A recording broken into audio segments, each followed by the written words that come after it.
G'day, legends. It's Jai, that Aussie metal guy here. Before we get stuck into another great interview brought to you by Crannk.com and thatmetalstation.com, don't forget to hit the like and subscribe, and that way you can keep up to date with all the best music and interviews from all over the world. G'day, how you all going? It's Jai, that Aussie metal guy here with Crannk.com and with thatmetalstation.com. So no matter where you are in the world, tonight, it's a great pleasure that I'm having a chat with Rory McDonald from New Zealand rockers Voodoo Bloo, whose their recent album, The Blessed Ghost, came out July 15th. Absolute ripper. I've been listening to you guys for a little while since that first LP, which came out in 2020, Jacobus. So thank you very much for making some time to have a chat with me, man. Awesome. No, really glad to be here. It's going to be an exciting time. Yeah, man. Well, it must have been a really exciting couple of years for you guys, man. Can you tell me about the beginnings of Voodoo Bloo, how you guys started? Yeah, so it's a bit of a funny one. It kind of came out of the death of another band, I guess. Just everything sort of falling apart, and I was just sitting there with all of these. We were pretty much preparing for an album at the time, anyways, and I was just like, hold on, I've just got all of these really good songs that mean a lot to me, and I was the main writer in that band and everything like that, and I was like, you know what? I think that I'm just gonna go solo for a bit, and I'm just gonna try and chuck out some tunes of my own and go from there. But throughout the process of sort of starting up Voodoo Bloo and playing with the session musicians who just played with us live and whatnot, I was like, you know what, you guys make some pretty dope music as well, so we might as well actually try and do something all together, eh? So yeah, that's sort of how Voodoo Bloo came to be. It was another band falling apart, me trying to do a solo project, and then going, nah, stuff that, you guys are really cool. Let's do some stuff together. And something about working with a band as well. Some people can do a solo project really well, but just having that band to bounce ideas off, and with the whole songwriting process, it definitely helps, eh? Yeah, no, definitely. Like if it feels a bit weird before releasing a song, not going to a mate or somebody who's like really keen on music and whatnot, going, hey, what do you think of this? Is something sounding weird here or something like that? And yeah, no, those guys have been super helpful, and they write really cool stuff when I'm stuck on an idea and I'm just frustrated. And in fact, there's a song on The Blessed Ghost, the second track's Pursuit, which I think I've been sitting on for about 3 years, and I was like, guys, I'm pretty much done with this. I can't be bothered to do it anymore. Can anybody think of anything? And they were just like, oh yeah, we'll put something together. And yeah, it ended up being one of my favorite songs on the record, actually.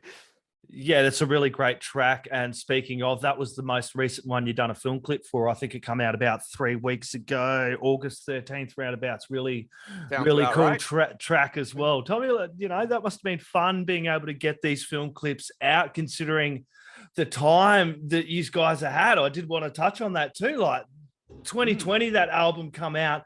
2022, this one came out. It must have been a full-on trying time for you making that first album, considering the climate we were in as well. Yeah, no, definitely. I mean, it was definitely there's a couple of things that came into play. First of all, New Zealand was like very fortunate in compared to the rest of the world. Yeah. I definitely felt for everybody who was going through everything with COVID and whatnot, and we just happened to be one of the fortunate ones who were able to get out a bit earlier than everyone else, which was really cool. But it didn't stop me thinking about everyone else who was stuck inside and whatnot. It must have not been the nicest, but I thought in response to that, it would be best if I just try and pump out as much music as possible. We have a studio out in my house, which is where we did the first record, actually.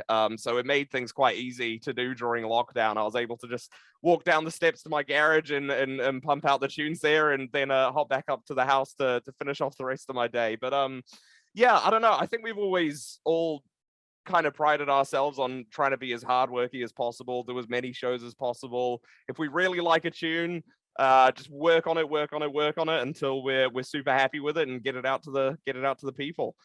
Yeah, that being said, what was it like making this album, The Blessed Ghost?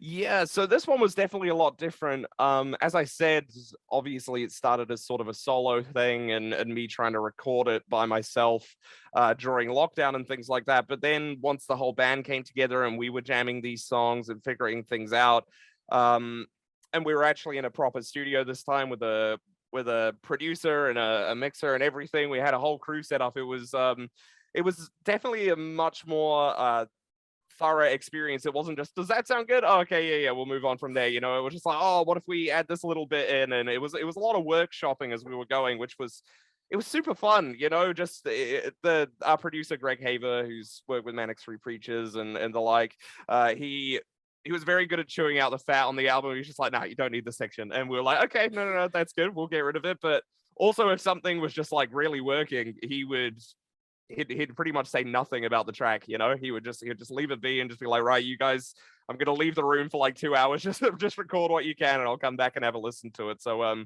it was a really cool approach to have that sort of third party sitting there just going, telling us what they thought from sort of a professional standpoint. So that was very cool. Yeah, and I gotta mention your voice. I've really enjoy your voice. You have such a big voice with amazing range. When did you start singing? Because you guys are still relatively young, man. But I listen to you, and your voice just and your songwriting just sounds wise beyond your years as well. It sounds like something you've been at for quite a while. Oh, thank you, man. That really does mean a lot. So thank you for saying that. But I think probably the time that I started singing, it's a bit of a hard one because I don't think it comes through as much in my voice nowadays, but when I was younger, I was only listening to Green Day from like 4 years old. It was the only band that I would listen to up until I was about like 13 years old, and it was the only thing I'd listen to. I knew all of their songs off of every single album, and all I tried to do was like replicate Billy Joe's voice. And that's all I did. And then sort of through that, I think that's the only way that I learned to sing, is just by singing all of these Green Day records. So I don't know, maybe since I was like 5 or 6, I've just been going at it. You know, I can't say that I'm nearly as big a Green Day fan as I used to be, but they have a special place in my heart somewhere. Yeah, and it must be good for you as a New Zealand band, like doing really well. I know over here in Australia, like it's been getting a fair bit of publicity and airplay, and you've recently just been over to Australia, I think, with the Radicals during August as well. So it must be great and very encouraging for you to be able to get a fair bit of airplay across the ditch here, but not also all over the world as well. It's really cool, and Australia is one of those places that, I mean, I've been writing and playing in bands since I was about 15 years old, and it's always sort of been like a bucket list goal. It's just like, got to get over to Australia, got to see what Australia is like to play shows and everything like that. And it was really cool, and we're seriously planning the next move back to Australia, another tour, something like that, in early of next year. We just couldn't get enough of it. It was a really cool experience, and I remember talking in a couple of interviews beforehand, and they were just like, "Oh, who's someone you'd like to collaborate with?" And I was just like, I don't know, the Wiggles. So let's just say the Wiggles. Second night, I kid you not, Murray from the Wiggles was in our show. He came along to our show and he was in the audience, and it was just everybody in Sydney was just like, "Oh, this happens all the time," and just like, no way, he's actually here at the venue. But yeah, it was just super cool. The Wiggles are so cool, man. That album they brought out with the bands all covering a Wiggles track, and then the Wiggles covering a track. I also had an experience with the Wiggles. They were in my pub not long ago. No way. Yeah, dude. I actually worked behind a bar, and they were playing a show here, and I served half the Wiggles as well, all the new ones, and a couple of the old OG Wiggles was there as well. Some of the staff were going up and hassling them. I was like a bit, nah, it's the Wiggles, bro. Leave them be. Yeah. Yeah, I couldn't pass up the opportunity. I was like, shit, I'm never going to be able to do this again. So I just had to run up and take a photo with him. He was very chill though. We had a good conversation over a rum and coke about Sonic Youth and things like that. He's a pretty cool guy. Yeah, they are super cool. And speaking of, you've got a show. Is it with UMI? Did I see you playing with UMI, I think, next week? Is it?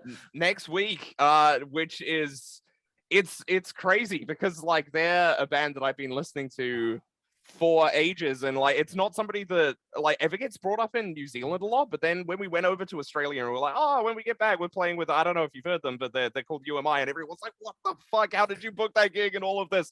No, I think they're super awesome. They've been in my discography for probably about 2 years or so now, and can't wait to play with them. Yeah, I love UMI as well. That would be a really great show. If anyone wants to get me over there, I'm into it. And you have a few more shows left to go as well over there. I believe you've got one 29th of September, you've got 30th of September, and you're rounding it all out 1st of October as well. Must be great to kind of play your hometown as well in your country there. Yeah. It's going to be the first hometown show since the album came out, actually, which is I've seen that. I can't believe we've not done anything since it actually came out. So no, it's going to be cool. There's been a lot of my friends and people over here in Wellington who are just like, oh, I want to come and see the new songs because we've not seen them yet. So no, that's been super cool. And also we get to bring Radicals back over this way, which it's been a fun little back and forth tiki tour. Yeah, man. I want to go through, pick a couple of tracks for the show, the radio show, man. Can you pick 3 tracks for me, man, and go through and just tell me why, it's a little something about that track, why you picked it, or whatever about the track that springs to mind when you pick it?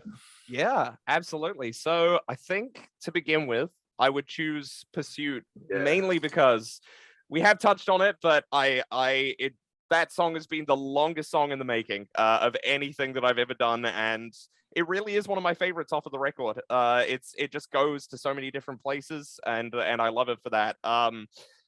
My second pick is Skin. It's a little bit more of a chilled out song, very Gorillaz inspired when I wrote it, and I'm just not to get too self-indulgent, but it's some of my favorite lyrics just because of how creepy it is compared to the how light the song sounds. And then third, I would probably choose Ritalin. It's a favorite amongst the band. They absolutely love that song, and it is so fun to jam live. So if you have ADHD and take the medication, or if you don't have ADHD and take the medication, I'm sure that you'll like Ritalin.